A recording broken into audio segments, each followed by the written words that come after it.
के वचनों को सुनने के लिए परमेश्वर ने सहायता और मदद किया। आइए अब इस आखिरी सत्र की शुरुआत प्रार्थना के साथ करें। मैं अनुरोध करूंगा जीजा जी से कि वो सामने आकर प्रार्थना करके सत्र की शुरुआत करें।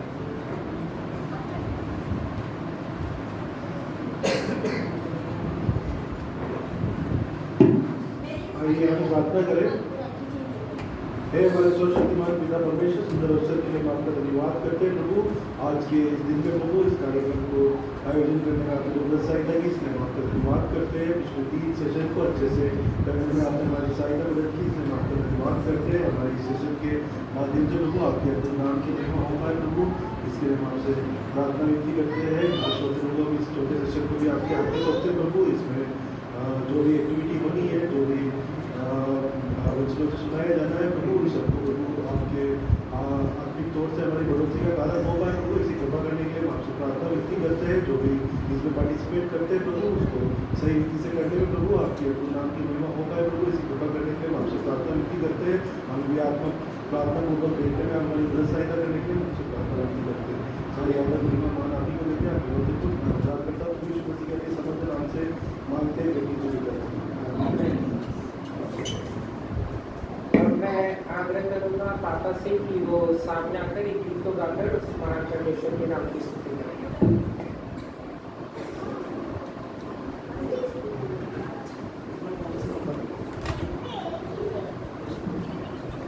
परमेश्वर के नाम की महिमा हो। हमारी गीत की किताब में से गीत गाएंगे हम, है ना, संपूर्ण जीवन मेरा, है ना। हमारे क्रिश्चियन इस गाने को नहीं गाते, लेकिन हम जयपुर में इस गीत को जो है गाते हैं ना, तो इसको सीखेंगे। काफ़ी अच्छा गीत है।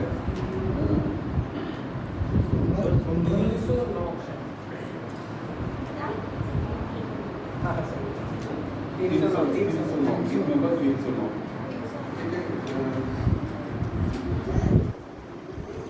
इसमें भी मैंने डाल दिया अपने ग्रुप में।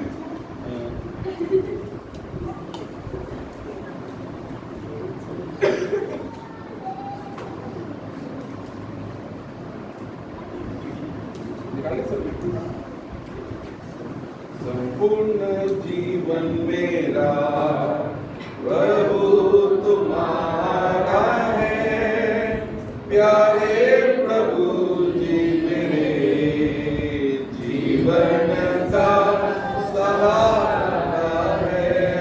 संपूर्ण जीवन मेरा प्रभु तुम्हारा है, प्यारे प्रभु जी मेरे जीवन का सहारा है। जब मैं गुनाहों में खोया था, पापों से बिल्कुल सोया था। जब मैं गुनाहों में खोया था, पापों में बिल्कुल सोया था, अपने पवित्र लहू से धोया तुमने पापों को, है ना। ये स्टैंज़ा के बीच में शायद हमारे इसमें लाइन छूट गया है ना, तो आप इसको लिख लें, है ना, ताकि हमारी सारी सॉन्ग बुक में करेक्ट हो जाए, है ना। इसके बीच में एक लाइन है, हर उसमें आप देखोगे तो 6 लाइनें आ रही हैं और उसमें 4 ही लाइनें फर्स्ट स्टैंज़ा में, इसलिए मैंने इसमें डाला। तो दीदी जब मैं भी इसको डाल रहा था तो मैंने देखा कि सॉन्ग बुक में सही नहीं है उनकी, है ना। वहाँ पे भी ये पीपीटी में ही दिखाते हैं, ठीक है। तो जब मैं गुना उसके बाद बीच में एक लाइन आती है, अपने पवित्र लहू से धोया तुमने पापों को, वो इसमें नहीं है इतना लाइन, ठीक है। जब मैं गुनाहों में खोया था, पापों में बिल्कुल सोया था।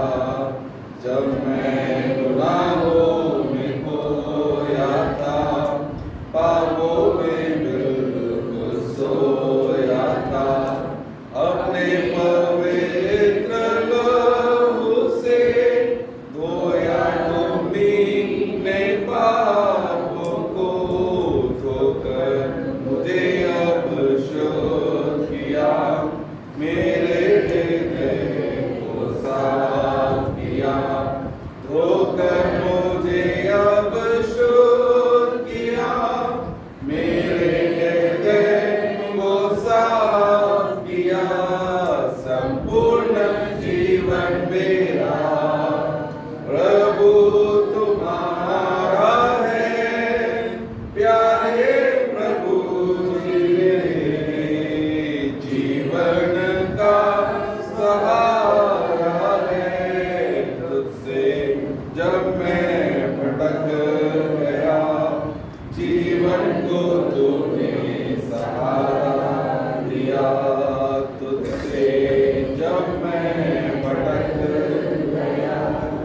जीवन को तूने सहारा दिया, अच्छा चरवाहा बनकर तूने मुझे तब ढूंढ लिया।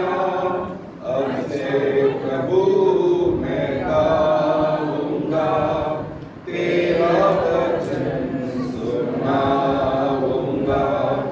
अब से प्रभु मैं गाऊंगा, तेरा वचन सुनाऊंगा। संपूर्ण जीवन मेरा प्रभु तुम्हारा है, प्यारे प्रभु जी मेरे जीवन का सहारा है। प्रभु ने मुझे बचा लिया, पापों का बोझ भी हटा लिया। प्रभु ने मुझे बचा लिया, पापों का बोझ भी हटा लिया। अनुग्रह शांति और प्रेम दिया, हमने जीवन से भर दिया। पापों से मन फिराओ तुम, दिल से विश्वास लाओ तुम। पापों से मन फिराओ तुम, दिल से विश्वास लाओ तुम। संपूर्ण जीवन मेरा प्रभु तुम्हारा है, प्यारे प्रभु जी मेरे जीवन का सहारा है। संपूर्ण जीवन मेरा प्रभु तुम्हारा है, प्यारे प्रभु जी मेरे जीवन का सहारा है। अब समय है दूसरे गीत को सुनने का। मैं आग्रह करूंगा सिंजू चाचा और उनके परिवार से कि वो सामने आकर एक गीत गाकर उस महान परमेश्वर के नाम की स्तुति करें। सारे सृष्टि पर तेरा अधिकार, तू राजा दिनाज है प्रभु। तुझसे है जमीन, तुझसे आसमान, जग का तू मालिक प्रभु। करने है सजदा, इबादत हो तेरी सदा। हजारों ज़ुबानें गाएं, तेरा ही नाम दोहराएं। यीशु तू पवित्र है। हजारों ज़ुबानें गाएं, तेरा ही नाम दोहराएं। यीशु तू पवित्र है।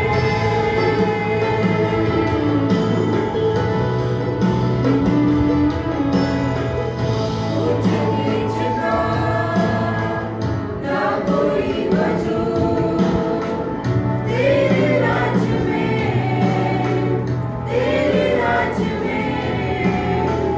हर किसी का है स्वागत यहाँ। तेरे राज में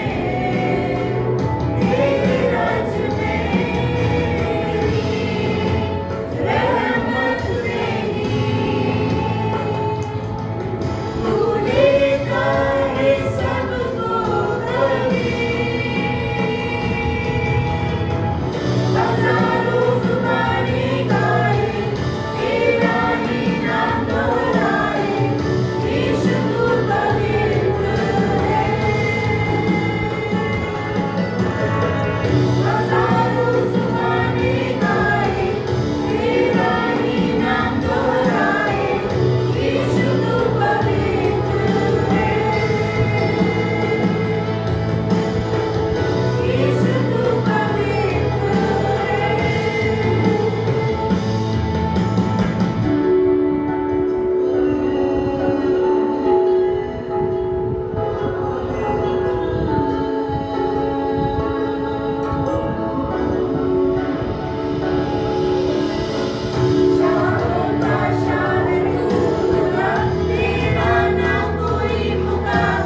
धन्यवाद का कटोरा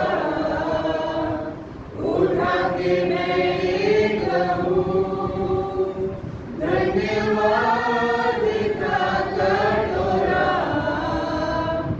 उठा के मैं ये कहूँ, पिता धन्यवाद, यीशु धन्यवाद, धन्यवाद आत्मा धन्यवाद, पिता धन्यवाद, यीशु धन्यवाद, धन्यवाद आत्मा धन्यवाद।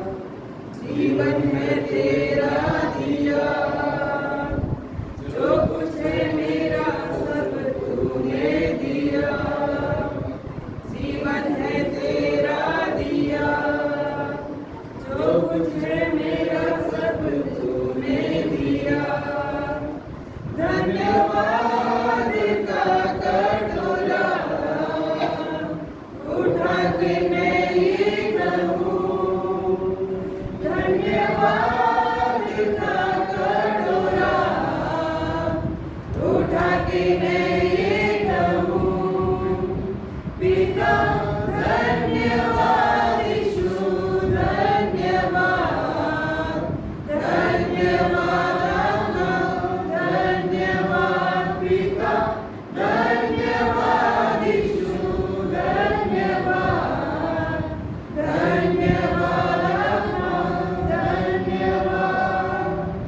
आशीष तुझसे है मेरी, बिन मांगे तूने है सब कुछ दिया, आशीष तुझसे है मेरी, बिन मांगे तूने है सब कुछ दिया, धन्यवाद का कटोरा उठा के मैं ये कहूँ, धन्यवाद का कटोरा उठा के मैं ये कहूँ, पिता धन्यवाद, यीशु धन्यवाद, धन्यवाद आत्मा धन्यवाद, पिता धन्यवाद, यीशु धन्यवाद, धन्यवाद आत्मा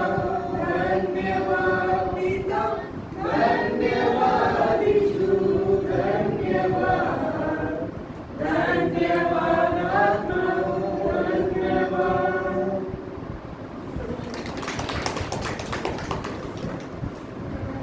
आग्रह करूंगा हाथीराम अंकल और उनके परिवार से कि वो सामने आकर एक गीत गाकर उस महान परमेश्वर के नाम की स्तुति करें। करता हूँ मैं तेरी चिंता, तू क्यों चिंता करता है, करता हूँ मैं तेरी चिंता, तू क्यों चिंता करता है, आंसुओं की वादियों में हाथ ना छोड़ूंगा तेरा,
अब समय है एक ड्रामा का, स्किट का। तो एक छोटा सा स्किट हम आपके सामने प्रस्तुत करने की आशा है। सभी को जय मसीह। आज हम ये जो एक्ट देखने वाले हैं और ये जो एक्ट सभी जो आपके सामने प्रस्तुत करने वाले हैं उसके बारे में जो है मैं 2 शब्द कहना चाहती हूँ। यह शब्द जो है अभिनय, ये जो है ग्रीक शब्द ड्रॉन से आया है। इसके द्वारा हमारा उद्देश्य जो है ये केवल आपको मनोरंजन करना नहीं है, बल्कि हम चाहते हैं कि आप इस पर चिंतन करें और स्वयं का आत्मनिरीक्षण यानी कि सेल्फ एग्जामिनेशन जो है वो करें, जिसके द्वारा आप खुद के मन और विचारों की जांच कर पाएंगे। तो आइए हम अपने आज के जो हमारा जो नाटक है या हमारा जो एक्ट है उस पर आगे बढ़ेंगे।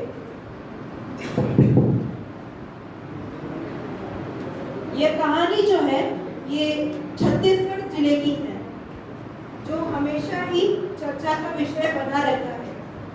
एक धन संपन्न परिवार का मुखिया अपने परिवार के साथ छुट्टियां मनाने कहीं जा रहा था और रास्ते में सड़क दुर्घटना में उसके दोनों पैर खराब हो गए। उसको कमर के नीचे पैरालिसिस हो गया। उसके बाद 2 साल बाद इलाज कराने के बावजूद उसमें कोई सुधार नहीं आया और वो अपनी बालकनी से आते जाते लोगों को देखता रहता था, लेकिन वो किसी से बातचीत नहीं करता था। एक दिन उस गली में एक मसीह परिवार रहने के लिए आया और उस भाई की नजर उस पर जो विश्वासी बिलीवर था उस पर पड़ी और पहले 1 सप्ताह से यही रूटीन उसने देखा और वो उसका हाल चाल पूछने के लिए उसके घर आया। उसने उसको पूरी कहानी बताई और कहा,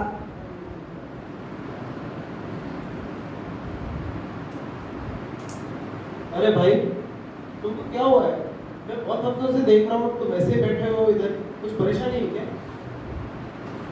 हाँ भाई क्या बताऊँ, पिछले 2 साल से इलाज करा रहा हूँ लेकिन कोई फायदा नहीं हुआ और डॉक्टर बोलते हैं फौरन के अब आपका इलाज नहीं हो सकता है और मैं अपने जीवन से बहुत निराश हूँ और मैं चाहता हूँ कि मेरा जीवन खत्म हो। ऐसा मत सोचो मेरे भाई। विश्वास के साथ जो भी हमारे प्रभु के पास आता है वो उसे चंगा कर देते हैं, रोगी चंगे हो जाते हैं, अंधे देखने लगते हैं और जिनके पास पैर नहीं वो चलने लग जाते हैं। क्या मुझे भी चंगाई मिल सकती है? हाँ मिल सकती है अगर तुम विश्वास करो तो, क्योंकि मरकुस 9:23 में लिखा है, विश्वास करने वाले के लिए सब कुछ हो सकता है। और आपको ये विश्वास करना पड़ेगा कि प्रभु यीशु मसीह ही परमेश्वर का पुत्र है और आप एक पापी हो। तो इस बात का मुझे निकाल करना पड़ेगा कि परमेश्वर का पुत्र प्रभु यीशु मसीह है, तो मुझे पापों की क्षमा मिलेगी, चंगाई मिलेगी। जी हाँ।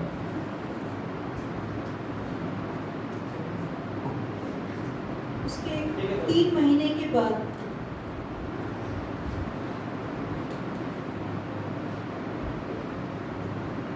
अरे ब्रदर जय मसीह की। जय मसीह। कैसे हो आप? मैं तो अच्छा हूँ और प्रभु के बारे में मैं गौर कर रहा था और मैं एक बात कहना चाहता हूँ, क्या आप मेरे लिए अपने प्रभु से प्रार्थना करेंगे? हाँ जी करूँगा मैं आपके लिए प्रार्थना। पर अगर आप फ्री हो तो आप मेरे घर पे हर शाम को संडे को प्रार्थना मीटिंग होती है, आप जरूर आइए। ठीक है, मैं कोशिश करूँगा। ठीक है भाई, मिलते हैं। और हम देखते हैं कुछ भाई बहनें मिलकर जो है आराधना स्तुति करते हैं।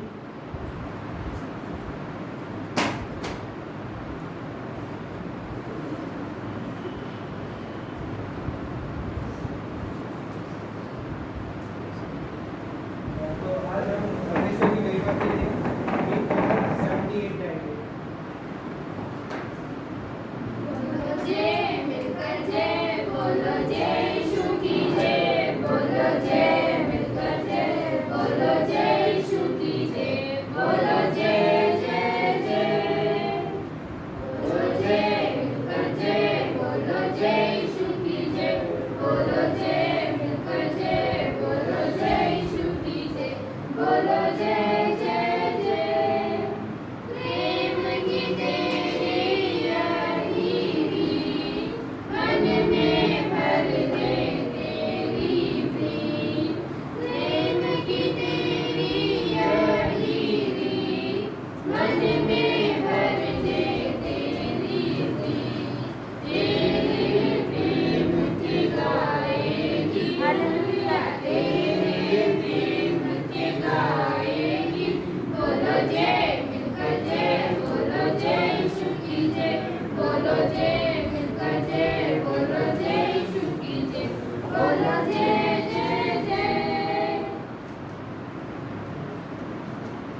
परमेश्वर का वचन हमें कहता है,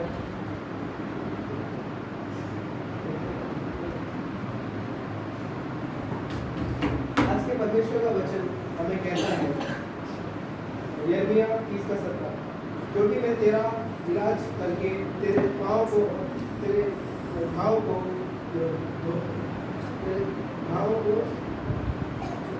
चंगा करूँगा। हमारा परमेश्वर चंगा करने वाला परमेश्वर है। उसी के नाम से स्तुति हो। और इसी तरह 2 साल बीत गए लेकिन कुछ भी नहीं हुआ। लेकिन दिसंबर महीने के आखिरी हफ्ते में बाहर से एक पास्टर अपने फैमिली के साथ आए और उन दोनों परिवार ने मिलकर उपवास के साथ 7 दिन तक प्रार्थना की। और जनवरी 1 की सभा में देखते हैं क्या हुआ।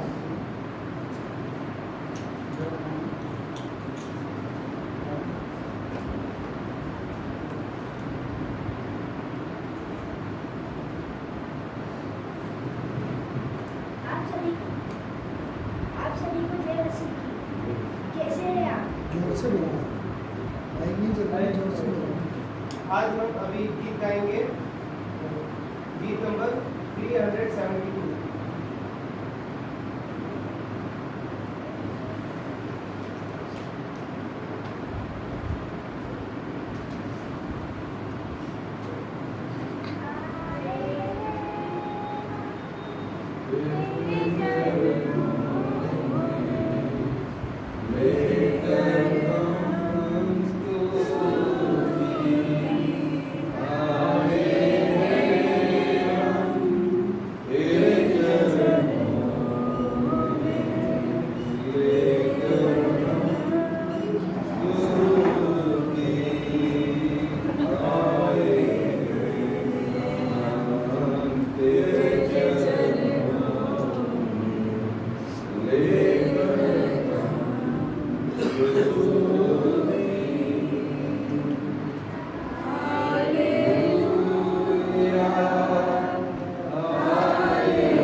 कई दिन के बाद वह फिर कफरनहूम में आया और सुना गया कि वह घर में है।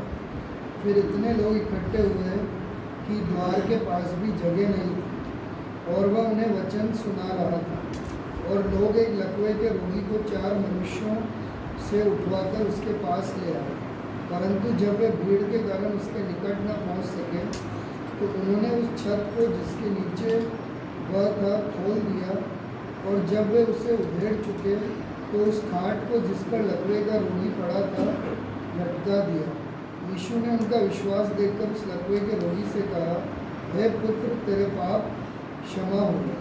तब कई शास्त्री जो वहाँ बैठे थे अपने अपने मन में विचार करने लगे, यह मनुष्य क्यों ऐसा कहता है? यह तो परमेश्वर की निंदा करता है। परमेश्वर को छोड़ और कौन पाप क्षमा कर सकता है? यीशु ने तुरंत अपनी आत्मा में जान लिया कि वे अपने मन से ऐसा विचार कर रहे हैं, और उनसे कहा, तुम अपने अपने मन में यह विचार क्यों कर रहे हो? सहज क्या है? क्या लकवे के रोगी से यह कहना कि तेरे पाप क्षमा हुए, या यह कहना कि उठ अपनी खाट उठा कर चल फिर? परंतु जिससे तुम जान लो कि मनुष्य के पुत्र को पृथ्वी पर पाप क्षमा करने का भी अधिकार है। उसने उस लकवे के रोगी से कहा, मैं तुझसे कहता हूँ, उठ अपनी खाट उठाकर अपने घर चला जा। वह उठा और तुरंत खाट उठाकर सबके सामने से निकलकर चला गया। इस पर सब चकित हुए और परमेश्वर की बड़ाई करके कहने लगे, हमने ऐसा कभी नहीं देखा। आज का दिन यहोवा ने बनाया है, हम उसमें आनंदित हो। आज का वचन कहता है जेम्स चैप्टर 5 वर्स 14 to 16। यदि तुम में कोई रोगी है तो कलीसिया के प्राचीनों को बुलाए और वह प्रभु के नाम से उस पर तेल मलकर उसके लिए प्रार्थना करे, और विश्वास की प्रार्थना के द्वारा रोगी बच जाएंगे और प्रभु उसको उठाकर खड़ा करेगा। और यदि उसने पाप भी किए हों तो उनकी भी क्षमा हो जाएगी। इसलिए तुम आपस में एक दूसरे के सामने अपने अपने पापों को मान लो और एक दूसरे के लिए प्रार्थना करो, जिससे चंगे हो जाओ। धर्मी जन की प्रार्थना के प्रभाव से बहुत कुछ हो सकता है। यदि तुम्हें कोई रोगी हो तो विश्वास से की गई प्रार्थना तुम्हें चंगाई देगी। आइए हम सब मिलकर भाई के पैरों के लिए प्रार्थना करें, प्रभु उन्हें चंगाई दे।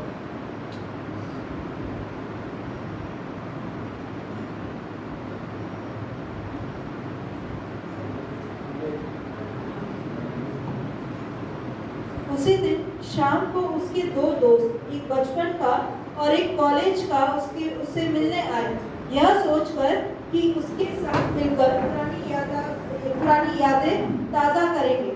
शायद वो अपना दुख जो है भूल जाए।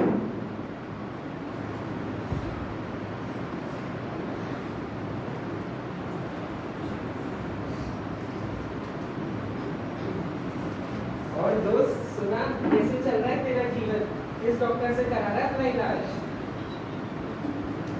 क्या मतलब कैसे इलाज करा रहा हूँ, लेकिन कोई फायदा नहीं हो रहा है। और डॉक्टर जब दिया है और सब लोग बोलते हैं कि आपको कोई समस्या नहीं, तुम्हें बचा सकता है 4 दिन के लिए। भाई मैंने तो मेरे शक्ल देख के लग गया तो सुना था और निराशा में था। हाँ भाई, मैं बहुत निराशा में था और मुझे जीवन में कोई उम्मीद नहीं थी, लेकिन एक विश्वासी भाई से मिला जो हमारे लिए रहने के लिए आया। उसने मुझे यीशु और बाइबल के बारे में बताया और मैंने भी सोचा कि मैं उनको जान लूँ और उनके साथ संगति करके मुझे बड़ा आनंद मिला। भाई तुम तो भगवान पे विश्वास नहीं कर सकता, ये सब कैसे हो गया? मैंने उस भाई के चाल चलन को और उसके व्यवहार को देखा तो मुझे भी लगा कि क्यों ना मैं भी उनके प्रभु को नज़दीक से जान लूँ। अरे यार, 2 पैक बना के आप पानी पिलाए। ये पानी नहीं है भाई, ये वोडका है, स्पेशल कनाडा से मंगाया है। वाह वाह, क्या बात। तो टेस्ट करो। मेरे कलेजे को बड़ा भाई तो इस दुनिया के चक्कर में मत रहना, ये बहुत पत्थरी लोग हैं लोग, ये अपने मतलब को ना नहीं करते। एक वो अपनी बेटी की शादी, तेरे बेटा शादी के लायक हो चुका है, एक ना पक्का वो अपनी बेटी की शादी तेरे बेटे से ही करवाएगा। करोड़पति की सब्जी कौन बनना नहीं चाहता? नहीं भाई, वो ऐसा बिल्कुल भी नहीं है। भाई तेरे पैसे वैसे तो नहीं दिए ना उनको? हाँ, कुछ लाख रुपए मैंने दिए तो थे, लेकिन उसकी परेशानी को देखकर मैंने उसकी थोड़ी सी मदद करी थी। अरे यार, जिसका मुझे शक था वही हुआ, लूट गया उस भिखारी ने तेरे को। चल पैसे वसूल करके आते हैं उसके। चल भाई, पैसे लेके आएंगे पर तेरे आधा।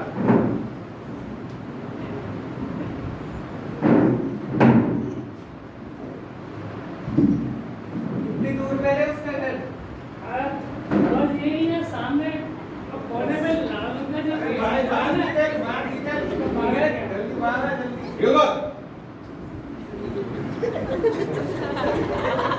अरे कौन भोग रहा है?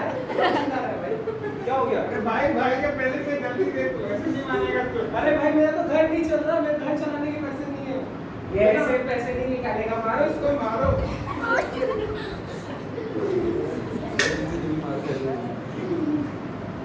Hey man, where is my money? मेरा पैसा कहाँ है? अरे मुझे मत मारो। तूने मुझे धोखा दिया। You know who am I? मुझे मत मारो। I am the richest person of Chhattisgarh. Kingfisher airlines किसकी है? मेरी है। जानता है मेरे को? मेरे घर की छत पे हेलीपैड पे 24 hours at a time helicopter खड़ा रहता है। तूने मुझे धोखा दिया। मुझे मत मारो। मेरे पैसे लिए। मेरी बुरी माँ। तेरे पैसे से मेरी शादी करना चाहता था। मेरे पेट नहीं किए। तुम धोखेबाज हो, तुम धोखा देते हो, तुम्हारा प्रभु कुछ नहीं करता है। भाई मेरी एक छोटी लड़की है, वो 1.5 साल की है। मैं तेरे बेटे से उसकी कैसे शादी कराऊं? ये भाई मुझे कोई लालच नहीं, मैं कोई लालची आदमी नहीं हूँ। मुझे तुझसे प्रेम है। क्या तूने नहीं देखा? तुम्हें वो मार रही हाथों से। जरा ध्यान दे, जिन पैरों से तू चल के आया है उन्हें बल में प्रभु यीशु मसीह ने दिया है।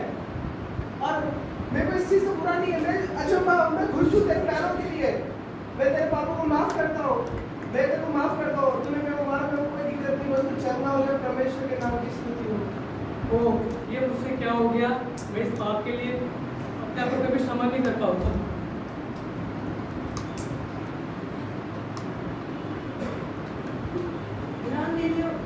ध्यान देने योग्य बातें। समय के साथ धीरज धरे और केवल विश्वास रखें। कानों सुनी बातों पर विश्वास नहीं करें। संसार के लोगों की बातें भरमाने वाली होती है। प्रार्थना उपवास करना भी जरूरी है। जो धीरज धरता है वह अपने जीवन में उत्तम पदार्थ पाकर आनंद मनाता है। वचन को केवल सुने और उस पर बने रहे, नहीं तो शैतान हमें धोखा खिलाएगा और जीवन के सुख विलास में और चिंता में फंसा देगा। इसलिए अपने आत्मिक और सांसारिक जीवन में किसी भी प्रकार की झाड़ियों को बढ़ने ना दे। परमेश्वर की नाम की महिमा हो। धन्यवाद।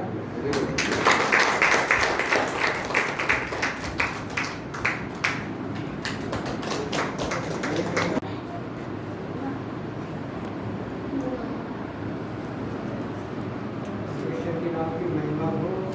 प्रभु ने हम सबसे अनुग्रह किया है। आज दिन भर उसके छत्र छाया में हम सब बने रहे और आनंद और खुशी के साथ उसके वचनों में मनन करते हुए आनंद और खुशी के साथ उसके वचनों में मनन करते हुए हम लोग समय बिता रहे हैं। ये बहुत अच्छी और अनुग्रह भरा समय है, इसलिए परमेश्वर का धन्यवाद करता हूँ। और थोड़ी देर के वचन मनन में हम जाएंगे। वचन तो ऐसे ही है आज का कि हमारे लिए क्या कह सकते हैं इसको, हम दिन प्रतिदिन के जो हम कार्य करते हैं उनमें एक वचन ऐसा कार्य भी है जो हम डेली करते हैं, लेकिन उसी के संदर्भ में कुछ बातें हमें सीखने के लिए आज हमारे मध्य में वचन है। और मेरे साथ निकालिए कोलोसियों की पत्री 3:23। कोई भाई बहन पढ़ दीजिएगा। जो कुछ तुम करते हो तन मन से करो, यह समझकर कि मनुष्यों के लिए नहीं परंतु प्रभु के लिए करते हो। जो कुछ भी हम करते हैं तो किसके लिए करते हैं? प्रभु के लिए करते हैं। और आप हमें ये बात अच्छी तरह पता है कि प्रभु ने शून्य से संसार को प्रकट किया है और संसार में जो कुछ भी मनुष्य जाति के लिए जरूरी है उन चीज़ों को बनाकर परमेश्वर ने दिया है। जैसे कि जब आदम को बनाया था उससे पहले परमेश्वर ने सूर्य, चंद्रमा, तारागण और पानी, हवा की व्यवस्था करके दिया था।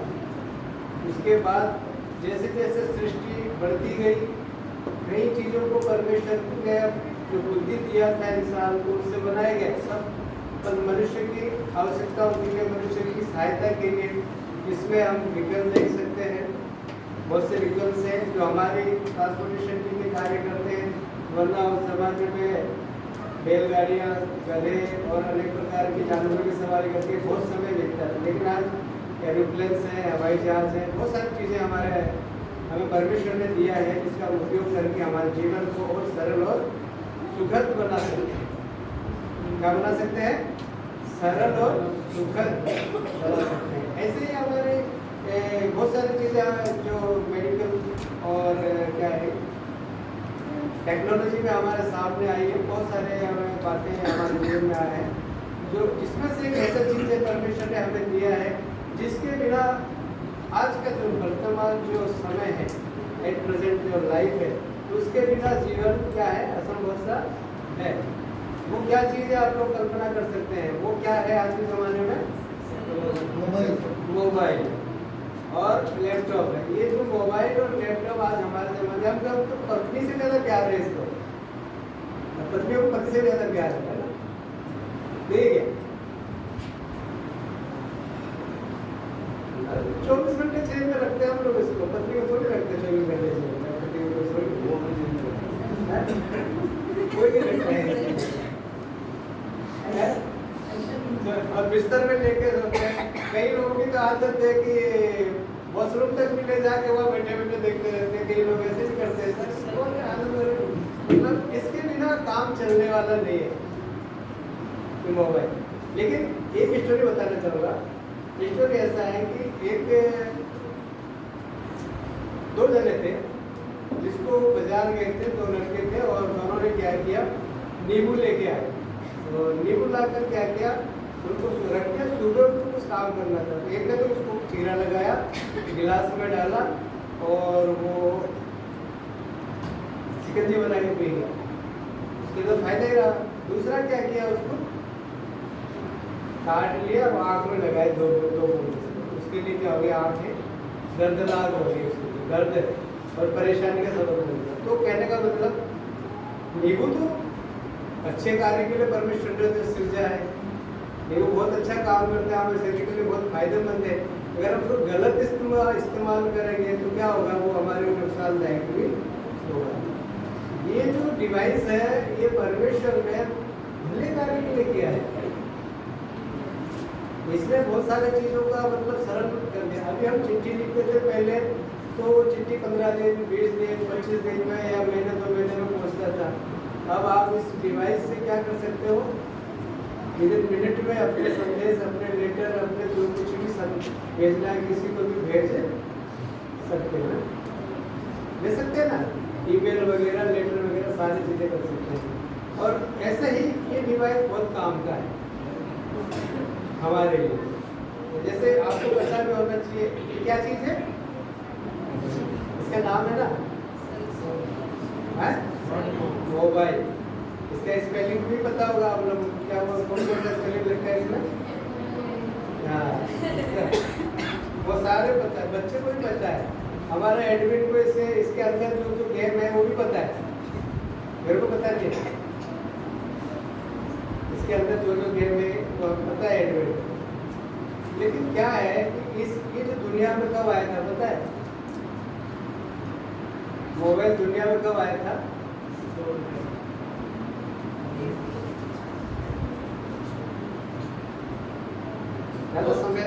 जब इब्लीस ने यीशु मसीह को दिखाया, जब इब्लीस ने यीशु मसीह को दर्शन में दिखाया, ये देख एक डेट है पर्टिकुलर, इसका आपको पता नहीं होगा। 1800 ईस्वी में हाँ? 1800 ईस्वी में कहीं नहीं 1800 का है। बनाया तो था। टेलीफोन की बात कर रहे हैं, स्मार्टफोन की बात? फोन है, स्मार्ट हो से कीपैड हो, दुनिया में पहली बार आया था 3 अप्रैल 1973 को आया। और इस डिवाइस को बनाने वाले थे मोटोरोला कंपनी वाले, जो आज अमेरिकन है, उन्होंने बनाया था। और उस समय इस डिवाइस का वजन था 1 किलो 100 ग्राम, इतना भारी था और इसकी बैटरी 20 मिनट ही काम करता था। वो पहली बार आया था। उसके बाद इस डिवाइस का मॉडिफिकेशन चलता रहा और 31 जुलाई 1995 में क्या हो गया, इंडिया में फोन आया सबसे पहला। कब आया था इंडिया में?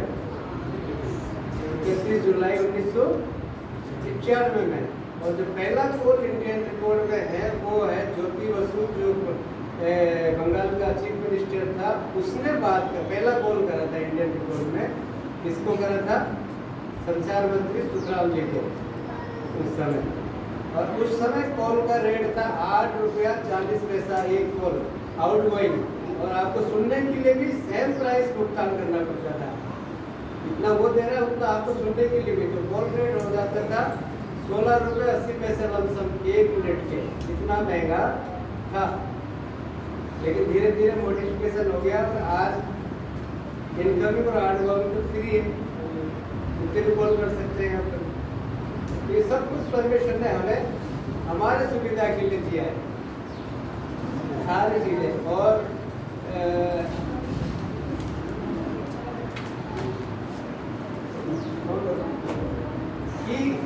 कीपैड मोबाइल अक्सर क्या था कि सही था, हम लोग कम्युनिकेशन या बातचीत करने के लिए कीपैड मोबाइल का इस्तेमाल कर रहे थे, सही था, और उसमें कोई डेंजर वाली बात नहीं थी। हम लोग उसको आराम से इस्तेमाल कर सकते थे, जैसे नोकिया का फ़ोन था शुरुआती दौर में।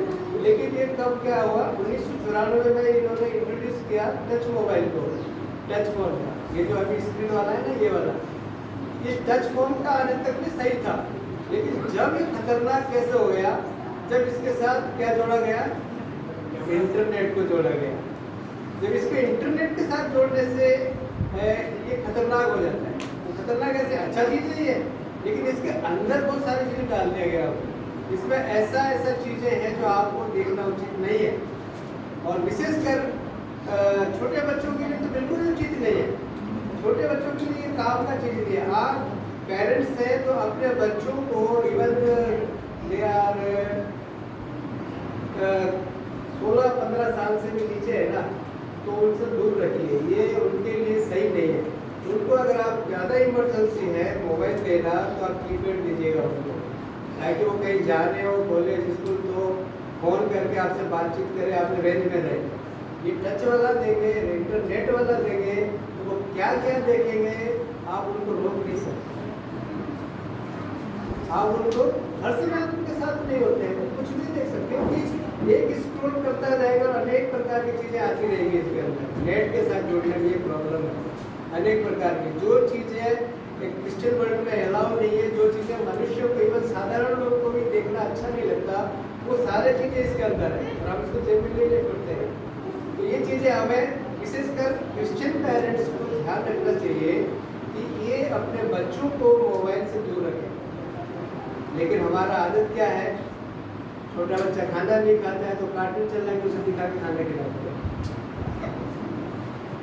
छोटा बच्चा खाना नहीं खा रहा है तो क्या करेंगे उसको, डोरेमोन, छोटे मोटे पतलू वाले, छोटे मोटे पतलू वाले जो भी है वो या और कोई ऐसा वो चलाकर उसका वो ध्यान करके मुंह में डालते रहेंगे। और वो क्या होगा, 6 महीने की अवस्था से वो बच्चा इसका क्या हो जाएगा, एडिक्ट, आदित, या उसको लत लग जाएगी फोन देखने का, और फिर आपको रोता रहेगा और वो आप खाना खिलाओगे जब तक वो छोड़ेगा नहीं। फिर कुछ बड़ा हो जाएगा, उसको पर्सनल फोन देंगे और वो बिगड़ जाएगा। फिर आप उसको खिलाओ, बाहर से तो अच्छा दिखेगा लेकिन उसका इनर इंटेलेक्चुअल जो है ना अंदर, वो भ्रष्ट हो जाता है।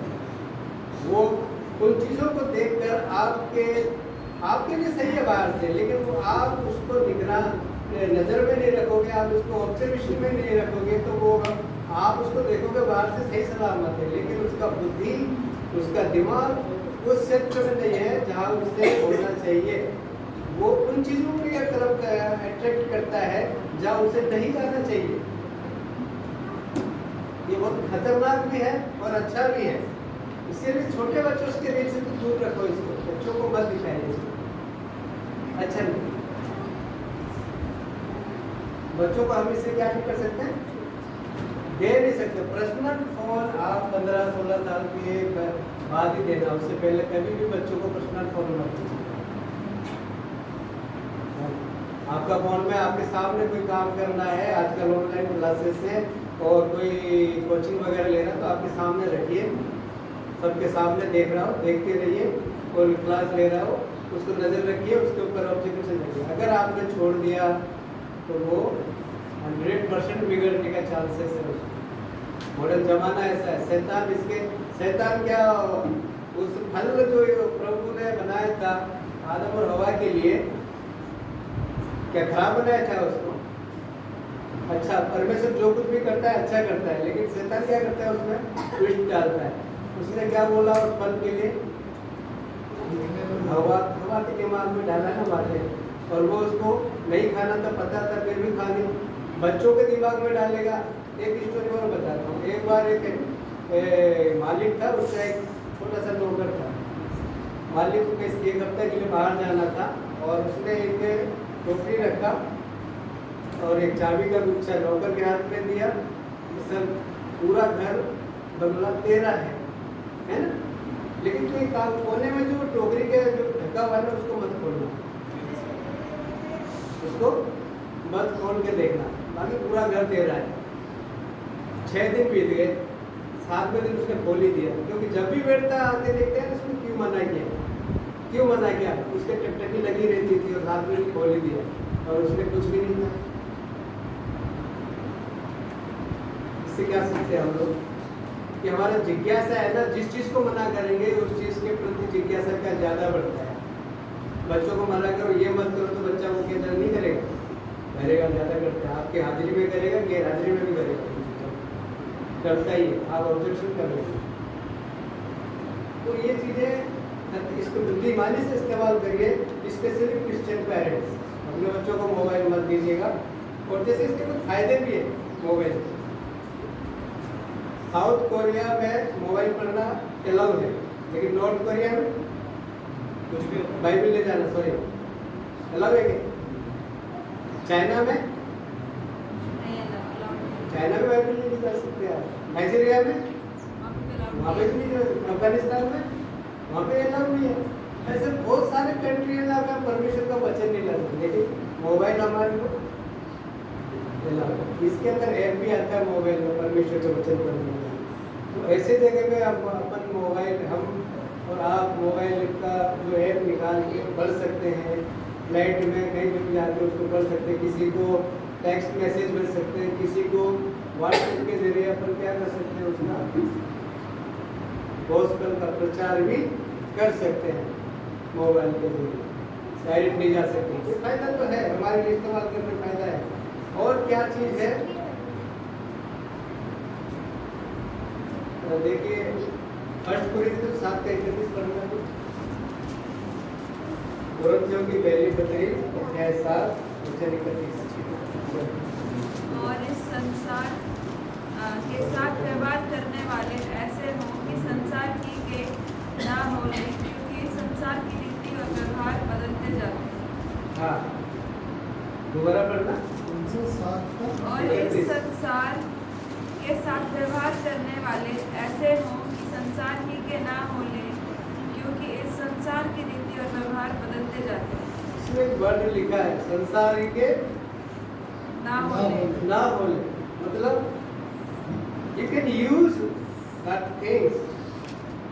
मोबाइल का आप इस्तेमाल कर सकते हैं, लेकिन मोबाइल का अपना मोबाइल आपको कहने का मतलब मोबाइल आपको इस्तेमाल ना करें।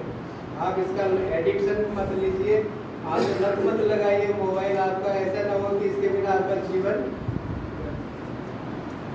चलेगा नहीं, ऐसा नहीं है।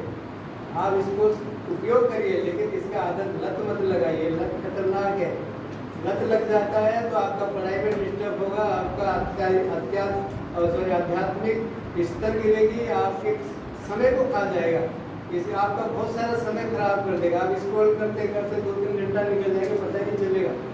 आपका जो 12-24 घंटे का समय है ना, आप सोने का समय कब कर देंगे, कभी खाने का समय आपका रह जाएगा। कई लोग तो खाने के टेबल में भी हम जैसे लोग देखते रहते हैं इसको, है ना। ये सही नहीं है हमारे एज ए क्रिश्चियन। अच्छा, क्रिश्चियन का मतलब मैं क्यों इस्तेमाल कर रहा हूँ बार बार यहाँ पे, ये बता सकता है क्रिश्चियन क्यों बोल रहा हूँ? आत्मिक जीवन के लिए एक वादा है। नहीं, तो ये शब्द किसने दिया हमको? कुछ कारण तो दिया था। क्रिश्चियन शब्द संसार से अलग करे हुए लोगों को, they are separated from world, संसार से अलग करे हुए। और वो लोग तो प्रभु यीशु मसीह ने कहा तुम क्या हो, दिए के समान हो, नमक के समान हो, अलग टेस्ट अलग गवाही रखने वाले लोग हो। तो हम लोग हमारा स्तर ना गिराए इस मोबाइल के वजह से, इंटरनेट के वजह से।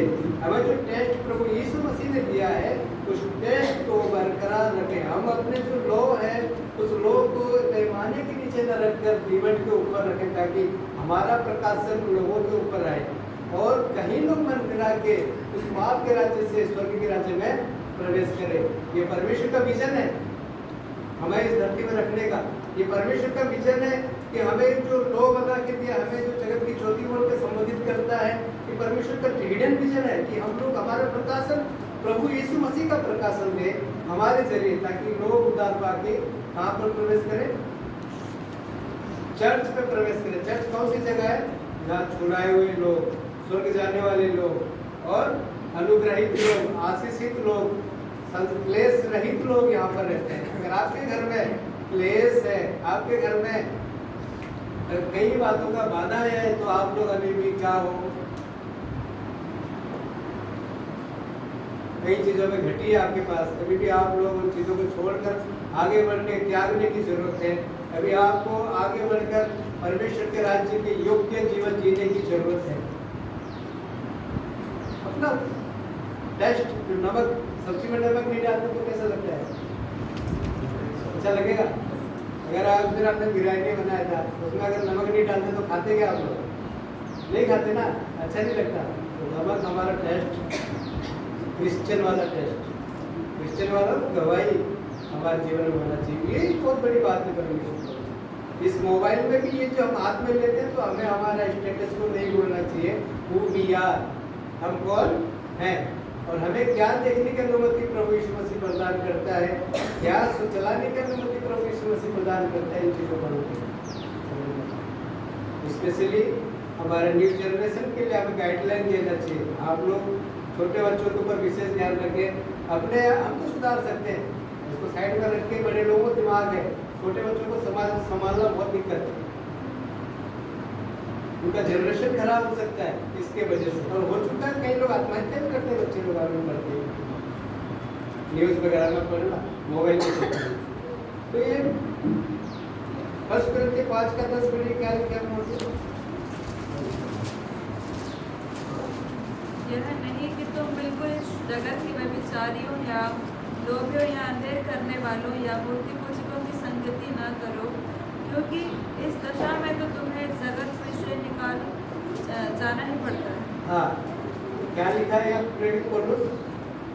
जगत से सन्यासी की तरह जो जंगल में पतमोस द्वीप में जो प्रेरित यूहन्ना रहता था, वैसे जीवन जीने के लिए तो नहीं कह रहा है। हमें जगत में रखा है ना, हमें कोटा में रखा है, जयपुर में रखा है, इंडिया में, बाहर में, सऊदी में, कहीं भी रखा हो परमेश्वर। उनके मध्य में हमें उनके जैसा नहीं बनकर कैसे रहना चाहिए, हमारे आचरण का हमें ध्यान रखने के लिए क्या करना। परमेश्वर का दास यही वचन वो 5:10 में यही बात बताया, हमें हमारा स्टेटस की बात बताया कि हम क्या इस्तेमाल करें। मोबाइल चलाने के लिए मना नहीं कर रहा है, लेकिन उसको किस तरह से चलाए उसके लिए कह रहा है। इंटरनेट चलाने के लिए मना नहीं कर रहा है, लेकिन हम उसको किस तरह से चलाना है उसके बारे में केयरफुल, सावधानी के साथ हम इसको इस्तेमाल करना चाहिए। सावधानी, बहुत सावधानी के साथ। अच्छा, एक बात बताइए, जब मूसा को परमेश्वर ने सबसे पहले वचन क्या दिया था? सीने पर। कैसे दिया था?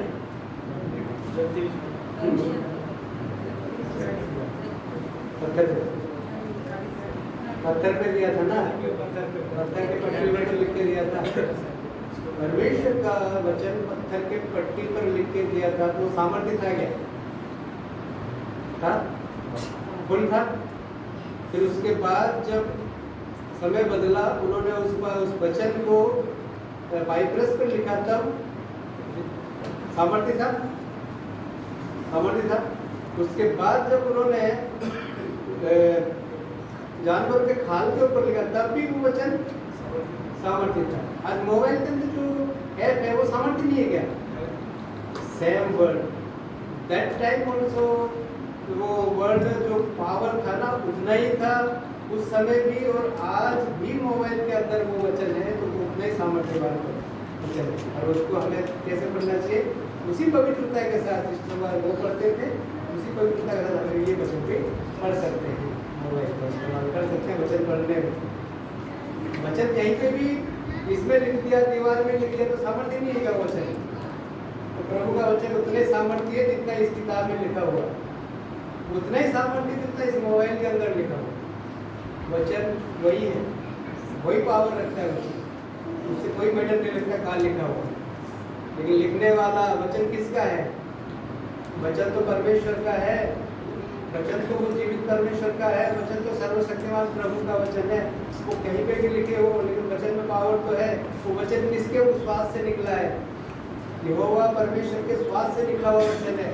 और उसने यिर्मयाह की पुस्तक में लिखा है, मेरा वचन फिजिकल में लिखा है या इंडिया में लिखा है? मेरे बच्चे को बहुत काम कर रहे हैं। हाँ वापस नहीं आता है। एशिया में लिखा है, एशिया में लिखा है, तो वो सामर्थ्य सेम पावर है, मोबाइल में भी कोई पावर है, लेकिन उसको पवित्रता के साथ करें और इसको पवित्र रखने की कोशिश करें। इसके अंदर से हमें ऐसा कोई चीज इंस्टॉल नहीं करे जो हमें अपवित्र की ओर ले सकता है। यंग पीपल विशेषकर ध्यान रखें, ऐसा कोई भी चीज जो आपकी पवित्र जीवन को खराब कर सकती है उसको इंस्टॉल ना करें, उसको देखने का फिराक में ना रहे, उसको बचे, आप दूर करें, उसको लिमिटेड इस्तेमाल करें और अपने पवित्र जीवन को बनाए, है ना। देखिए एक और वचन लिखा है, उसमें चार ऑप्शन करते हैं, एक जरूर है।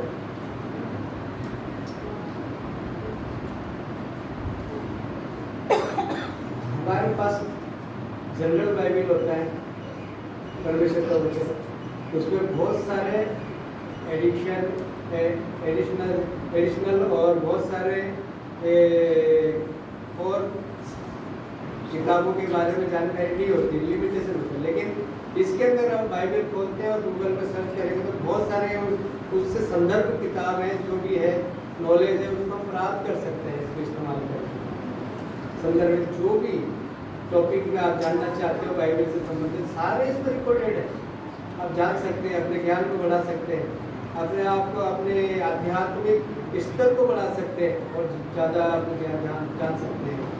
और अपने जो कम्युनिटी है क्रिश्चियन, अपने चर्च की हो क्रिश्चियन, उनके साथ अपना जैसे अभी सिस्टर प्रेयर ग्रुप चल रहा है, किसके माध्यम से चला रहे हैं हम लोग? ऑनलाइन व्हाट्सएप के माध्यम से। हमारे ब्रदर का भी चल रहा है, जिसमें कई लोग कर ही नहीं पा रहे, पिछड़ रहे हैं, है ना। तो ऑनलाइन ये सिर्फ तीन चीज़ें हैं, तो हम लोग इन चीज़ों को करके परमेश्वर की महिमा कर सकते हैं इसमें। और आपको गीत नहीं आता है वो मसीह गीत, तो आप सीख सकते हैं इस मोबाइल में, बहुत सारे गीत डाउनलोड करें। एक से प्रीचरों का इसमें डाउनलोडेड प्रीचिंग है, आप लोग प्रीचिंग का परमेश्वर का वचन सुनने का आनंद ले सकते हैं, अपना ज्ञान और स्तर बढ़ा सकते हैं, अपना आत्मिक स्तर को सुधार सकते हैं इसके अंदर जो वचन सिखाते हैं। लेकिन इसमें एक कंडीशन होता है, आप वो प्रचारक को मत सुनिए जो आपको बहका दे, प्रचारक वो सुनिए जो डॉक्ट्रिन के बेस पे सही कर रहा है, गलत बता रहा है, उसको ध्यान रखना जरूरी है। नए लोगों के लिए नहीं है ये, नए लोग प्रचार सुनेंगे तो वो भी सही कह रहा है, वो भी सही नहीं होता है। आप डॉक्ट्रिन का बेस नहीं पता है आपको, तो आपको सारा सही लगेगा। सिद्धांत जो है ना परमेश्वर का वचन का, उस सिद्धांत का वचन अगर वो सही बता रहा है, परमेश्वर का वचन का भेद सही प्रकार से प्रकट कर रहा है, तो वो सही है। लेकिन उसमें ट्विस्ट डाल के तोड़ मरोड़ करके प्रकट करता है, तो फिर वो आपको विश्वास से थोड़ा भटका भी सकता है, आपके विश्वास को ऊंचा नीचा भी कर सकता है, आपका संदेह डाल सकता है, कुछ भी कर सकता है। तो सावधानी पूर्वक सेलेक्ट करें आप मैसेज सुनने से पहले। हर किसी का मैसेज को आप सुनकर आनंद ना लीजिए, ये भी सही है वो भी सही है, वो नहीं चलेगा, वो सही नहीं होता है। सर दर्द की बीमारी के लिए कौन सा दवा है? सर दर्द वाली गोली खाना पड़ेगा। पेट दर्द की खाओगे तो क्या हो जाएगा? ठीक नहीं होगा। तो सही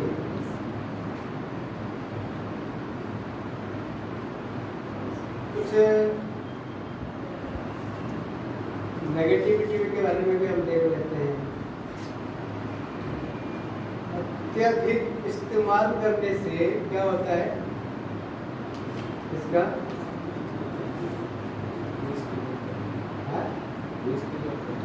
टाइम का वेस्टेज होता है, और हमारा जो ध्यान करने का, सुतित्व बोल रहा हूँ, ध्यान देने का, हमारा जो ध्यान करने का जो पावर है उसको क्या करता है, ये तो कमजोर करता है। आप देख लेना अपने आसपास में जो लड़का लड़की ज़्यादा मोबाइल इस्तेमाल करते हैं, उनका मेमोरी पावर या उनका कंसंट्रेशन ठीक नहीं होता है ना, सोचने की क्षमता ठीक नहीं होता है। वो लोग आधा घंटा से ज़्यादा आपके एकांतर बैठ नहीं सकते हैं, 15-20 मिनट मुश्किल से बिता रह पाएंगे। तो क्लास में लेंगे तो 10 बार उठने की कोशिश करेंगे, उनका माइंड है ना ऐसा हो जाता है। ये सब मोबाइल की वजह से।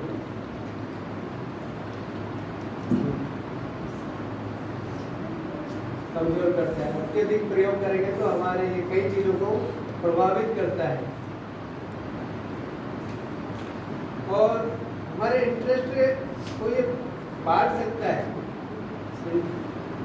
मटेरियल कंसर्न भौतिकता की ओर हमें आकर्षित करते हैं। हम मोबाइल से ज़्यादा जुड़े रहते हैं ना, तो हमारा माइंड सेट को किधर खींचता है? भौतिकता की तरफ हमारे रुचि को बढ़ाता है, जो सही नहीं है।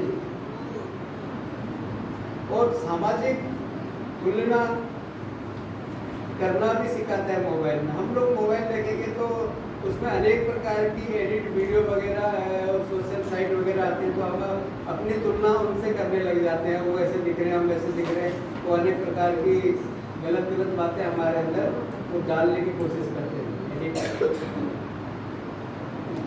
तुलना करना भी सिखा सकता है। एक दो बातें और बता के समाप्त करेंगे। कितने बजे तक है? हो गया?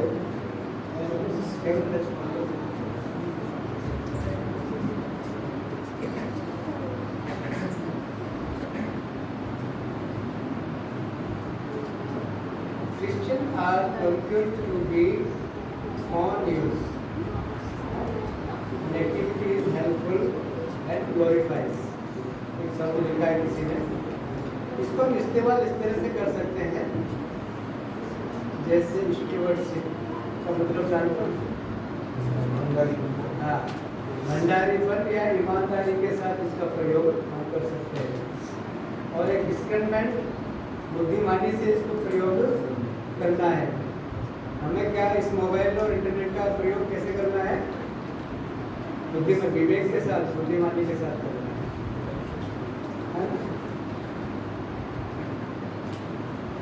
परमेश्वर ने स्वतंत्रता जो हमें दिया है, कुछ स्वतंत्रता हमारे लिए नुकसानदायक भी होता है, होता नहीं क्या? Harmful for some freedom. Bible ऐसा बताता है कि ऑल थिंग इज गुड या लॉफुल, फिर सारी चीजें तो सही है, न्यायपूर्ण भी है, लेकिन सारी चीजें हमारे फायदे के लिए नहीं है ना? लाभ के लिए नहीं है। परमेश्वर का वचन बताता है। दूसरा पत्रस 3 का 18 में क्या लिखा है? Second Peter chapter 3 verse 18। पर हमारे प्रभु और उद्धारकर्ता यीशु मसीह के अनुग्रह और पहचान से बढ़ते जाओ, उसी की महिमा अब भी हो और युगानुयुग होती रहे। आमीन। हाँ, क्या कह रहा पत्रस यहाँ पे? हमें बढ़ना है किसमें? उद्धारकर्ता यीशु मसीह के पहचान है। हम उसकी पहचान में बढ़ने लगेंगे तो क्या अनुग्रह ऑटोमेटिक हमारे साथ जुड़ता है।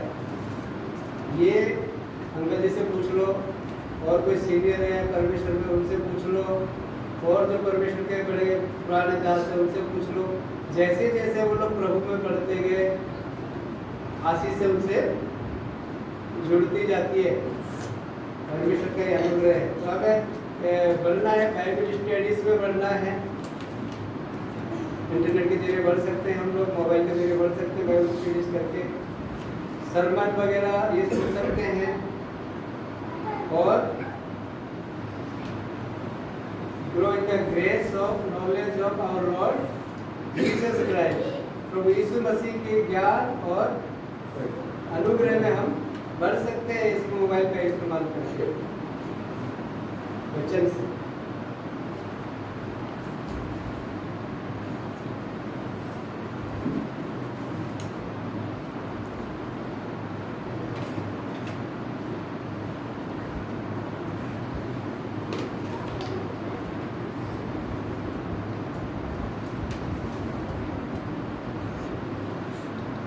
और यदि आपके बच्चों को मोबाइल देना ही है तो मैं सजेस्ट करूँगा कि आप उनको लॉक लगा कर दीजिएगा कि वो वही चीज़ देख सके जो आप चाहते हैं।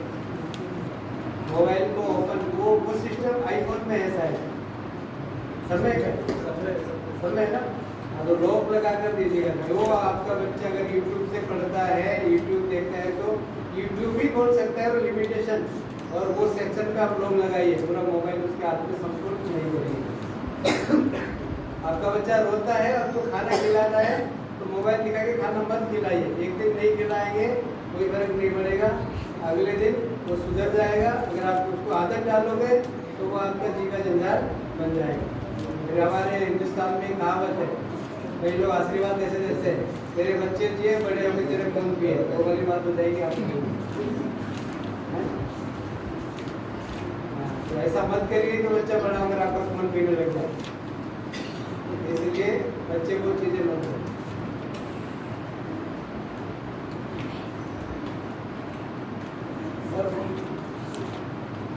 मोबाइल को आप इस्तेमाल करिए, ना कि मोबाइल आपको इस्तेमाल करे, है ना। इसको मास्टर बनने मत दो। लैपटॉप मोबाइल टेक्नोलॉजी को मास्टर बनने नहीं देना है अपने जीवन में। परमेश्वर का चर्च में आते हैं, यहाँ पे हमें सुविधा परमेश्वर ने दी है, बाइबिल लाए, ये नहीं कि मोबाइल इसमें है तो इसको पढ़े, ऐसा नहीं। चर्च में हाँ, जिस क्षेत्र में बाइबिल बैन है, जिस क्षेत्र में आप बाइबिल ले जाने प्रतिबंधित है, उस क्षेत्र में आप मोबाइल ले जाने उस पर पढ़ सकते हैं, तो मना नहीं है।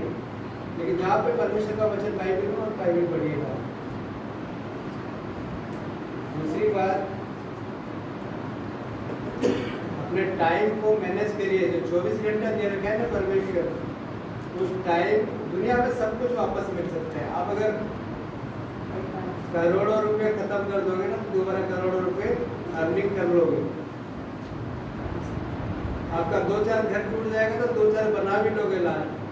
लेकिन जो समय और डेज मंथ जो आपने वेस्ट कर दिया, जो नष्ट कर दिया, वो दोबारा लौट के नहीं आएंगे। ये सबसे इम्पोर्टेंट समय है परमेश्वर ने हमारे जीवन। ये जो घंटे, दिन, महीना और साल जो हमें मिला है ना, इसका कदर करना सीखिए। कई लोगों को तो इतना समय नहीं मिलता, हमें इतना समय मिला है परमेश्वर ने दिया, उसका सही उपयोग करना सीखे। लिमिटेड टाइम में बहुत कुछ हमें परमेश्वर के लिए करते हुए समय जीवन बिताना है, अपने लिए, परिवार के लिए, समाज के लिए करते हुए जीवन बिताना है। लिमिटेड समय, हमारे पास बहुत सारा समय नहीं है। 20 साल 25 साल तो पढ़ाई में गुजर जाते हैं, आप कुछ नहीं कर पाओगे। 25-30 साल के बाद नौकरी लोगे तो 50-60 साल तक काम करोगे, उसमें परिवार जुड़ेगा, परिवार को उसका संभालने में, और 60-70 साल के बाद फिर काम नहीं होता है, फिर वो दूसरे के मोहताज में रहते हैं आदमी। तो ये तो 20-25 साल की उम्र में यही करना है ना, जो 20 साल तक है, फिर 20 से 25 साल, 25 साल की उम्र से 60-65 साल की उम्र तक का ये समय होता है। इसके अंदर बहुत सा प्रोडक्टिविटी परमेश्वर के लिए हमें करना है। वो जीजू भाई से पूछो, यही तो समय, इसी के बाद नहीं कर सकते आप सोचो कि रिटायरमेंट के बाद करूँगा, 60 साल के बाद, उस टाइम बॉडी काम नहीं करेगी, आपका जो पावर, विल पावर, स्ट्रेंथ सारा धीरे धीरे इस डाउनवर्ड में चला जाएगा। और जो कुछ चीज़ करना है हमें, यही जो समय इसी टाइम करना है, प्रभु के लिए, कलीसिया के लिए, अपने परिवार के लिए, समाज के लिए, सब काम इसी समय पे यंग अवस्था में करना है। परमेश्वर ने जो समय दिया है, ये लौट के नहीं आने वाला दोबारा। आप सोचो कि 10 साल बाद करोगे, 10 साल का समय तो क्या अच्छा लग गया, यही भैंस पानी वाला बात हो जाता है। आज पढ़ाई करने वालों के लिए विशेष ये है कि आज जो पढ़ना है उसे आज ही पढ़िए, कल मत डालिएगा मैं कल से पढ़ लूँगा, क्योंकि जो आज का जो समय था वो दोबारा आपके साथ नहीं होने वाला है। ऐड होगा क्या दोबारा आके? नहीं होगा। वो ये जो आपने 8-10 घंटा खत्म कर दिया वो गया आपके जीवन से। तो कैलकुलेट लाइफ जिए, अच्छा लाइफ जिए, हेल्दी लाइफ जिए। आप वैसे मैं आग्रह करूँगा, एक्सरसाइज करें, अच्छा खाइए, अच्छा मनन करिए परमेश्वर के वचन के साथ, अच्छा रिलेशनशिप रखिए, एक दूसरे के साथ संगति में रखिए, और जीव अब जैसे जेम्स बोल रहा है, क्या कहते हैं, जब इन बातों और अधिक क्या करना चाहिए हमें, संगति में, ऑर्गेनाइजेशन में बढ़ना चाहिए बोल रहे हैं ना, तो संगति रखने के लिए कह रहा है, कौन से बातों के लिए कह रहा है। तो हमें उन चीज़ों को ध्यान में रखते हुए आगे बढ़िए। लाइफ जो मिला है, ये जो समय मिला है परमेश्वर का अनुग्रह समझिए। प्रभु यीशु मसीह में जो अभी ये समय मिला है कि आज हम प्रभु परमेश्वर के चरणों में आ गए हैं, तो इस बात का इम्पोर्टेंस को हम समझे। अगर हम बाहर होते ना इस भवन से बाहर, तो हमें कोई नहीं, हम खाते पीते यश करते और एक दिन स्वयं सिंहासन के सामने हमेशा हमेशा के लिए कहाँ पे चले जाते, नरक में चले जाते। लेकिन आज प्रभु का धन्यवाद हो, बुद्धि दिया, समझ दी, अपने लोगों को भेजा, परमेश्वर के दास लोगों को भेजा, उसने वचन भी भेजा, उसने हमें रास्ता दिखाया, हमने हमारे मन में पवित्र आत्मा डाला, हमने अधिकार किया, बपतिस्मा लिया, आज उसके बॉडी, उसके शरीर के अंग बनाकर हमें उपस्थित रखा कि हम उस परमेश्वर के राज्य में शामिल हो। कि इतना बड़ा अनुग्रह को आप कैसे समझेंगे? कि जो ये सर्कल है अनुग्रह का, इसको समझे और इसे अनुसार जीवन बिताए। वो छोटा, आपके घर में कुछ नहीं है, कोई बात नहीं है, आप गरीब है कोई बात नहीं, आप अमीर है कोई बात नहीं है, लेकिन परमेश्वर के सामने जो उपस्थित होंगे तो सब इक्वल हो जाएंगे हम सब बराबर। वो मुझे अमीर होने का इनाम नहीं देने वाला, वो आपको गरीब होने से ताड़ना नहीं देने वाला, वो इक्वल देखता है। वो परमेश्वर का सृष्टि ऊपर से नीचे की ओर उसकी दृष्टि देखती है, सबको इक्वल दिखाई देता है। और जब आप उनसे पूछोगे जो अंतरिक्ष में जाते हैं, वो जब नीचे देखते हैं ना, उनको क्या देखना है भाई, अमेरिका ऊंचा दिख रहा है या इंडिया नीचा दिख रहा है, जब पूछना वो क्या बताएगा? वहाँ से कोई फर्क नहीं है, इक्वल है सब। धरती, पहाड़ वगैरह सारे समतल नजर आते हैं ऊपर से, इतने ऊंचाई से। परमेश्वर तो उनसे भी ऊंचा है, तो सबको बराबर देखने वाला परमेश्वर है। तो इस जो इम्पोर्टेंट समय, जो महत्वपूर्ण समय हमारे जीवन में परमेश्वर ने दिया है, इन बातों को हम ध्यान में रखें, विवेकपूर्ण तरीके से इंटरनेट, मोबाइल का इस्तेमाल करें, हम टेक्नोलॉजी का इस्तेमाल करें हमारी पढ़ाई में, हमारे क्रिश्चियन लाइफ ग्रोथ करने में, परिवार ग्रोथ करने में।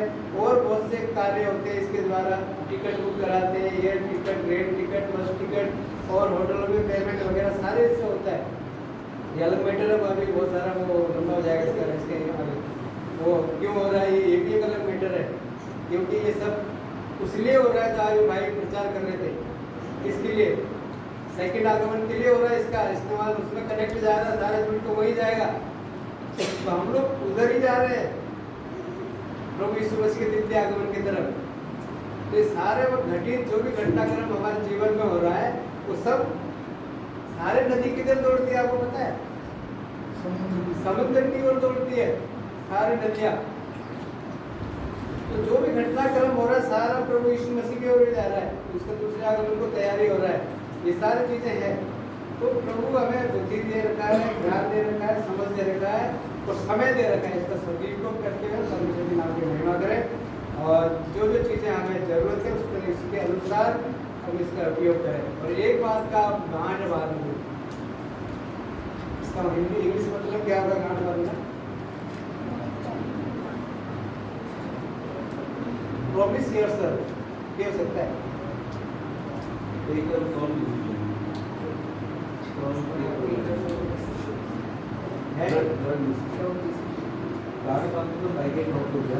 नहीं मतलब तो इसका अर्थ क्या होगा, है ना?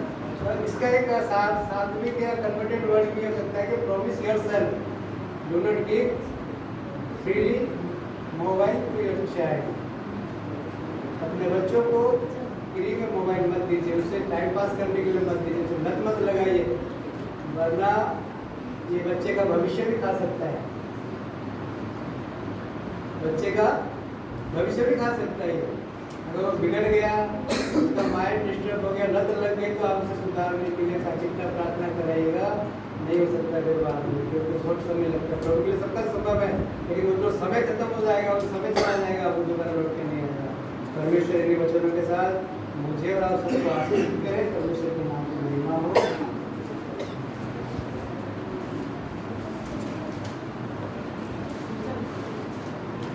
महिमा हो सुंदर वचनों का। परमेश्वर हम सबकी सहायता करें कि हम इस वचन को सुनने वाले नहीं परंतु उस प्रकार हमारे जीवन को बिताने वाले भी होने पाए। अब समय है इस कार्यक्रम, पूरे कार्यक्रम के सबसे आखिरी चीज का, वो है एक गीत को हम सीखेंगे।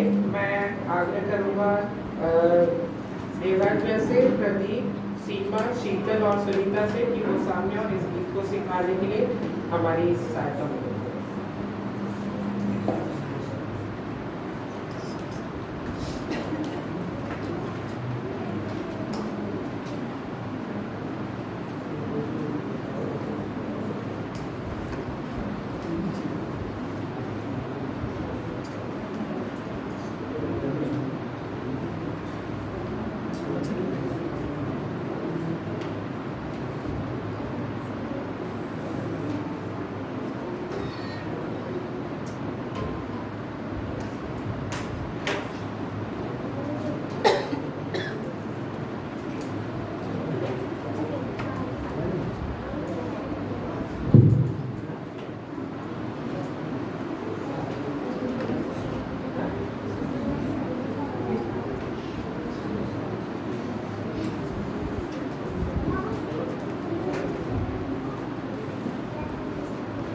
हेलो,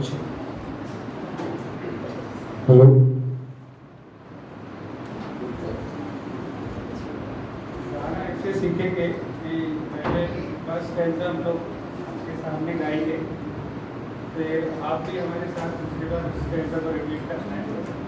ऐसे ही सीख पाएंगे कि कितना समय ज़्यादा लग जाएगा। सब ध्यान दीजिए।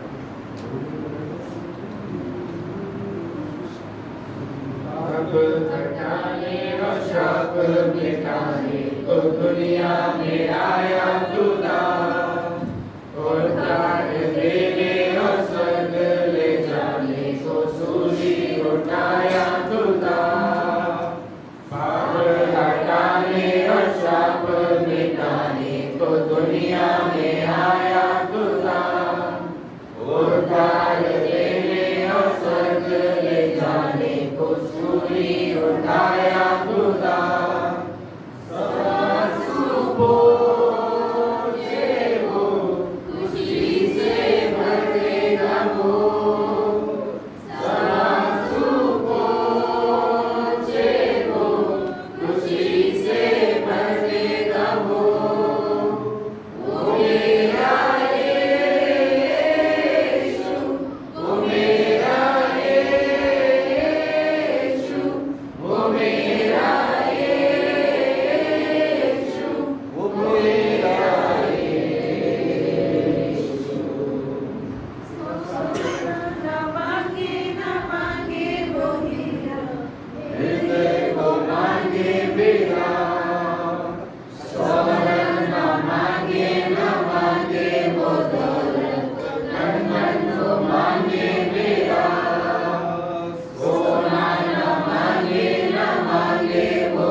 शायद पहले से आ रहा हूँ।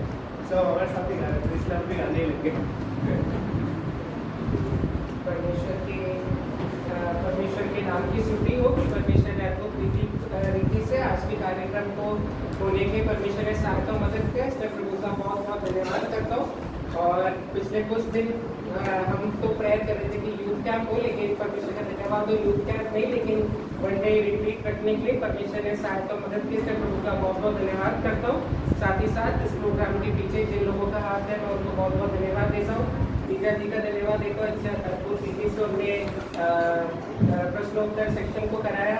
साथ ही साथ सोहेल अंकल ने बहुत अद्भुत रीति से एक अच्छे स्क्रिप्ट को लिखा, उसके डायलॉग्स लिखे, और उसके अलावा पापा को, सिंधु शासक और दिलीप अंकल को बच्चों से सिखाने के परमेश्वर ने सहायता मदद की, इसको उनका धन्यवाद करता हूँ। और साथ ही साथ हमको भी इस पूरे प्रोग्राम को अटेंड करने के लिए परमेश्वर ने सहायता मदद की, प्रभु का धन्यवाद करता हूँ।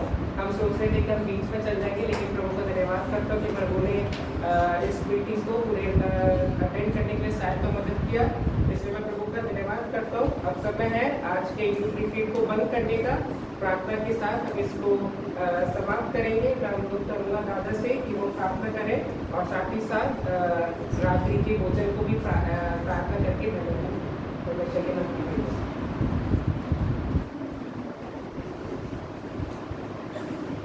आइए हम प्रार्थना करेंगे। अनुग्रहकारी प्रेमी परमेश्वर, हम आपको धन्यवाद देते हैं। पिछले दिनों से हम आज के दिन के लिए प्रार्थना करते आ रहे थे। प्रभु जी, आपने प्रार्थना सुना। हम सुबह जब आया सबसे लेकर अभी तक आपके कृपा में हमको मेरा रखा, इसलिए हम धन्यवाद देते प्रभु जी। सारे कार्यक्रम को प्रभु जी अच्छी रीति से करने के लिए प्रियजनों को आपने तैयार किया, तो आप प्रियजनों के द्वारा अच्छा भजन दिया और गाने के लिए आपने सहायता किया, प्रार्थना करने के लिए सहायता किया, भजन देने के लिए सहायता किया, इसलिए धन्यवाद देते प्रभु जी। जो भजन हम सुनाए प्रभु जी, जो हम देखा है सुना है, सब हमारे आज की जिंदगी के बढ़ोतरी के कारण बनने के लिए सहायता करना प्रभु जी। आशीष के साथ इधर से विदा होने के लिए हमको सहायता करना प्रभु जी। आपका कृपा कितना, अनुग्रह कितना बड़ा है ये हम जानते हैं प्रभु जी, क्योंकि हमारा परमेश्वर बड़ा है। हमको समय समय पर बुला करके आपका संतान बनाया, इस दुनिया नाशवान दुनिया में हमको जीवितों के बीच में जीवित रखा है आपका महिमा करने के लिए, इसलिए हम धन्यवाद देते प्रभु जी। आने वाले दिनों में आपके कृपा में बने रहने के लिए, आपका महिमा करने के लिए, आपकी इच्छा के अनुसार हमारा जिंदगी बिताने के लिए, आपके दोबारा आगमन को ताकते हुए हमारे जिंदगी आगे बढ़ाने, हमारे आगे बैठा आसन में बने रहने के लिए हम सबको मदद करना प्रभु जी। आए हुए सबको हम आपका हाथ प्रभु जी, आए हुए आशीष प्राप्त करना, सब परिवार को कलीसिया एक जुड़ा करके बिठाने के लिए आपने सहायता की है, इसलिए हम धन्यवाद देते प्रभु जी। सबको अनुग्रह कर आशीष कर प्रभु जी, शुरू से लेकर अब तक आपका कृपा हमारे साथ बने रखा, इसलिए हम धन्यवाद देते प्रभु जी। और प्रभु जी इसके बाद हम जो भोजन तैयार किया है उसके लिए भी हम प्रार्थना कर रहे प्रभु जी, आशीष दे। हम भौतिक तौर से और आर्थिक तौर से बुलंद होकर आगे बढ़ने के लिए हमको मदद करना और जाते वक्त भी हमारे साथ रहना। हम उनसे किसी जगह में उसी जगह पर आपका महिमा करते हुए हमारे आज की जिंदगी आगे बढ़ाने के लिए सहायता करना। उससे कलीसिया की जो डॉक्टर का कोई समूह में नहीं आएगा तब तक आपका पकड़ करे हमको सुरक्षित रखना। आपका कृपा हमारा साथ है, हमारा प्रार्थना हमने सुना, इसलिए धन्यवाद। सारी बात को हमारा उद्धारकर्ता प्रभु यीशु मसीह के मीठे और पवित्र नाम पर हम मांगते हैं, सुन और गौरव कर पिता परमेश्वर का पुत्र प्रभु यीशु मसीह का अनुग्रह और पवित्र आत्मा का सहभागिता हम प्रार्थना में जारी किया विषय पर खास करके हमारे कलीसिया के हर परिवार के साथ, बच्चे के साथ युग तक बने रहे।